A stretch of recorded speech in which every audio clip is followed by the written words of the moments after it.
जय श्री राम। चैनल लोक रंजन में आप सभी का बहुत बहुत स्वागत है। हमारे धार्मिक ग्रंथ तथा पुराणों में अधिकतर सकाम अनुष्ठानों का वर्णन है। इन अनुष्ठानों में भगवान के अनेक स्वरूपों की ध्यान एवं पूजा करने का विधान है, जिनमें भगवान की आराधना करने की सुंदर सुंदर विधियां बताई गई हैं और उन विधि को मनुष्य यदि श्रद्धा पूर्वक और विश्वास पूर्वक करता है तो निश्चित रूप से मनोवांछित फल को प्राप्त करता है। सभी व्यक्तियों के लिए यह विचारणीय है कि क्या वह अपने इस जीवन को सांसारिक भोग पदार्थों की प्राप्ति के लिए तथा प्राप्ति होने के पश्चात उसके भोग के लिए ही खर्च कर देवे। मनुष्य का जीवन क्षणभंगुर है। उसके जीवन का लक्ष्य भोग की प्राप्ति करना नहीं वरन भगवत प्राप्ति करना है। संसार के ये जो भोग हैं वे सभी योनियों में जन्म लेने वाले जीव जंतु भी प्राप्त करते हैं। अपने जीवन को यदि उन्हीं क्षणभंगुर, नाशवान और जन्म मरण के चक्र में डालने वाले भोग पदार्थों की प्राप्ति के लिए सकाम उपासना में लगा दिया जाए, यह कोई बुद्धिमानी नहीं है। जो पुरुष किसी भौतिक वस्तु की प्राप्ति के लिए भगवान को भजता है, उसका मुख्य ध्येय वह अमुक वस्तु है, ना कि भगवान।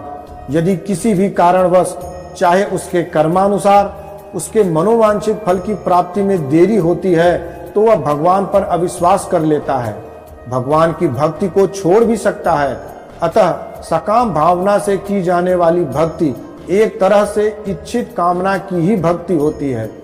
सकाम अनुष्ठान का फल भक्त के भक्ति की प्रबलता और सरलता के अनुसार देरी अथवा शीघ्रता से प्राप्त होता है। यदि मनोवांछित फल की प्राप्ति में देरी होती है तो व्यक्ति को पूजा अनुष्ठान बार बार करने पड़ते हैं। वर्तमान युग में सकामी भक्ति करने वाले पुरुषों में धैर्य की कमी है, जिसके कारण धार्मिक कृत्यों में अविश्वास करके उसकी अवज्ञा करने लगता है। इस कारण व्यक्ति को लाभ मिलने के बजाय हानि की प्राप्ति होने लगती है। इस कारण सकाम साधना वही सफल होती है जिसमें विधि विधान का सही रूप से पालन हुआ हो। इसके साथ साथ कर्म, भगवान और फल, इन तीनों में पूर्ण रूप से श्रद्धा और विश्वास हो। विधि और श्रद्धा, इनके बिना फल की प्राप्ति असंभव है। आज के युग में अधिकांश व्यक्ति ऐसे हैं जो मनमाना इच्छित फल तो तुरंत चाहते हैं, परंतु श्रद्धा और विधि की आवश्यकता नहीं समझते। इसलिए बुद्धिमान पुरुषों को सकाम भाव का सर्वथा त्याग करना चाहिए। निष्काम प्रेम भाव से केवल भगवान की प्रसन्नता के लिए ही उपासना करनी चाहिए। इस विषय में नारद महापुराण में विधि पूर्वक वर्णन किया गया है। आज का विषय अत्यंत ही रोचक एवं ज्ञानवर्धक है। भक्त अपने इष्ट देव का पूजन और भजन करके अत्यंत ही आनंद का अनुभव प्राप्त करता है। उसी तरह भक्त की भक्ति देखकर भगवान भी आनंदित होते हैं। सभी मनुष्य अपने परिवार के लिए सुख सुविधा की व्यवस्था में हमेशा प्रयासरत रहता है। शारीरिक श्रम तथा मानसिक श्रम करता है। ज्यादा पीड़ित होने पर बड़े बड़े यज्ञ अनुष्ठान भी करता है। कभी सुख में तो कभी दुख में अनेक अवस्थाओं में अपने ज्ञान और श्रद्धा के अनुसार भगवान की पूजा किया करता है। अधिकांश रूप से सभी गृहस्थ जिनके पास ईश्वर के प्रति भक्ति और भाव तो है, परंतु आजीविका या अन्य कारणों से मंदिर या अन्य धार्मिक स्थलों पर नहीं जा पाते। ऐसी स्थिति में वह अपने घर में एक मंदिर का निर्माण कर अपने इष्ट देवी देवताओं के चित्र या मूर्ति रखकर उनकी पूजा किया करता है। दैनिक पूजन कैसे करें, इसकी संपूर्ण विधि पिछले वीडियो में बताई गई है, जो कि 2 भागों में है। आप उन्हें वहां जरूर देखें, क्योंकि इस दैनिक पूजन में भी नियम होता है और उसकी पालना भी होनी चाहिए। दैनिक पूजन को तो कुछ लोग साधारण रूप से ही करते हैं, परंतु कुछ लोग दैनिक पूजन में भी कठोर नियम धर्म का पालन करते हैं। परिस्थिति हर समय एक सी नहीं रहती।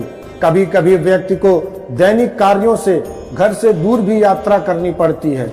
ऐसी स्थिति में पूजा की उचित व्यवस्था न होने के कारण दैनिक पूजा कर पाने में असमर्थ होता है। साधारण रूप से जो पूजन का भाव रखते हैं उनके लिए विशेष महत्व नहीं रहता, परंतु जो अपने नियम के पक्के हैं उनके सामने विकट समस्या खड़ी हो जाती है। कई व्यक्ति तो जब तक दैनिक पूजन ना कर लेवे तब तक अन्न भी ग्रहण नहीं करते। जीविकोपार्जन भी आवश्यक है और ईश्वर भक्ति भी जरूरी है। ऐसी ही परिस्थितियों के लिए शास्त्रों में एक ऐसी विधि वर्णित की गई है जो सामान्य दैनिक पूजन से 1000 गुना अधिक फलदायी है। उसमें भक्ति का आनंद भी सामान्य पूजा की अपेक्षा अधिक आता है। इसके लिए ना तो धन की आवश्यकता पड़ती है और ना ही किसी सामग्री की। इस दिव्य विधि को किसी भी शुद्ध स्थान पर शुद्ध अवस्था में किया जा सकता है, परंतु दुर्भाग्यवश इस दिव्य विधि का प्रचार प्रसार बहुत ही कम है। पुराणों में इसके महत्व के वर्णन को तो इतना अधिक बताया गया है कि यदि किसी भी बड़े यज्ञ अनुष्ठान के पहले इस विधि द्वारा मात्र 10 मिनट भी पूजा कर ली जाए तो उस अनुष्ठान का फल लाख गुना बढ़ जाता है। इतनी प्रभावशाली और पुण्यकारी पूजन विधि की जानकारी अधिकतर लोगों को है ही नहीं। आज का यह विषय आप सभी के लिए इतना लाभदायक है कि चाहे आप किसी यात्रा में हो या दूर देश में हो, आपका पूजन क्रम नहीं टूटेगा। इस विधि के द्वारा कहीं पर भी शुद्ध स्थान पर शुद्ध अवस्था में पूजा किया जा सकता है। एक विशेष बात यह है कि इस विधि को यदि किसी बड़े अनुष्ठान के पहले करते हैं तो उस अनुष्ठान का लाख गुना फल तो मिलता ही है, परंतु यदि इसे नित्य ही घर पर दैनिक पूजन के पहले 5 मिनट भी कर लिया जाए तो दैनिक पूजन का फल 1000 गुना बढ़ जाता है। आप सभी से अनुरोध है कि वीडियो को अंत तक जरूर देखें। निश्चित रूप से आप सभी को इस पूजन विधि की संपूर्ण जानकारी सरल शब्दों में प्राप्त हो, इसका मैं पूरा प्रयास करूंगा। साथ ही साथ आप सभी से अनुरोध है कि चैनल लोक रंजन प्रेरक प्रसंग को सब्सक्राइब एवं लाइक के रूप में सहयोग अवश्य प्रदान करें। अपने विचार कमेंट में जरूर व्यक्त करें। अन्य लोगों को भी इसकी जानकारी प्राप्त हो, इसलिए इसे शेयर भी करें। वास्तविक में भगवान को किसी वस्तु की आवश्यकता नहीं है, वह तो मात्र भाव के भूखे हैं। इस नश्वर संसार में कोई भी ऐसा दिव्य पदार्थ उपलब्ध नहीं है कि जिससे परमेश्वर की पूजा की जा सके। शास्त्रों में पूजा को 1000 गुना अधिक फलदायी बनाने के लिए एक उपाय बताया गया है। उस दिव्य पूजा को मानस पूजा कहा गया है। मानस पूजा को किसी यज्ञ अनुष्ठान या दैनिक पूजन से पहले कर लिया जाए तो फल की वृद्धि हो जाती है। इसमें एक विशेषता यह भी है कि इसमें अपराध होने का भय नहीं रहता। सर्वप्रथम पुष्प प्रकरण में ही शास्त्रों में वर्णित है कि मन कल्पित अर्थात मन में कल्पना किया हुआ यदि एक फूल भी भगवान को अर्पित कर दिया जाए तो पृथ्वी लोक में उत्पन्न होने वाले करोड़ों फूलों के चढ़ाने से भी अधिक फलदायी होता है। इसी प्रकार अपने प्रिय प्रभु को मानस चंदन, मानस धूप, मानस दीप और मानस नैवेद्य, ये सभी भगवान को करोड़ों गुना अधिक प्रसन्नता देते हैं। इसलिए पुराणों में मानस पूजन का विशेष महत्व बताया गया है। मानस पूजन की विधि में हम अपने इष्ट देव को मुक्ता मणियों से सुशोभित कर स्वर्ण सिंहासन पर विराजमान करते हैं। स्वर्ग लोक की मंदाकिनी गंगा के जल से अपने आराध्य को स्नान कराते हैं। कामधेनु गाय के दूध से पंचामृत का निर्माण कर उससे स्नान कराते हैं। अपने भगवान के लिए वस्त्र आभूषण भी दिव्य और अलौकिक धारण करवाते हैं। पृथ्वी रूपी गंध का अनुलेपन कराते हैं। अपने आराध्य परमेश्वर के लिए कुबेर की पुष्प वाटिका से स्वर्ण कमल जैसे दिव्य पुष्पों को चढ़ाते हैं। अपनी भावनाओं से वायु रूपी धूप, अग्नि रूपी दीपक तथा अमृतमय नैवेद्य तथा इसके साथ ही त्रिलोक की संपूर्ण वस्तु सच्चिदानंद परमात्मा के चरणों में अपने भक्ति भावना से अर्पण करता है। यही मानस पूजा का स्वरूप है, जिसमें भक्त अपने आराध्य का साक्षात दर्शन करते हुए उनकी नित्य पूजा करता है। इस पूजा के बाद मन में इतना भाव और आनंद आता है कि उसकी कोई गणना नहीं की जा सकती। इसमें अभ्यास की आवश्यकता होती है। आप स्वयं अपने आप को आनंदित पाएंगे। अभी तक तो यह सामान्य विधि बताई है। सामान्य विधि विशेष रूप से गृहस्थों के लिए सुगम है।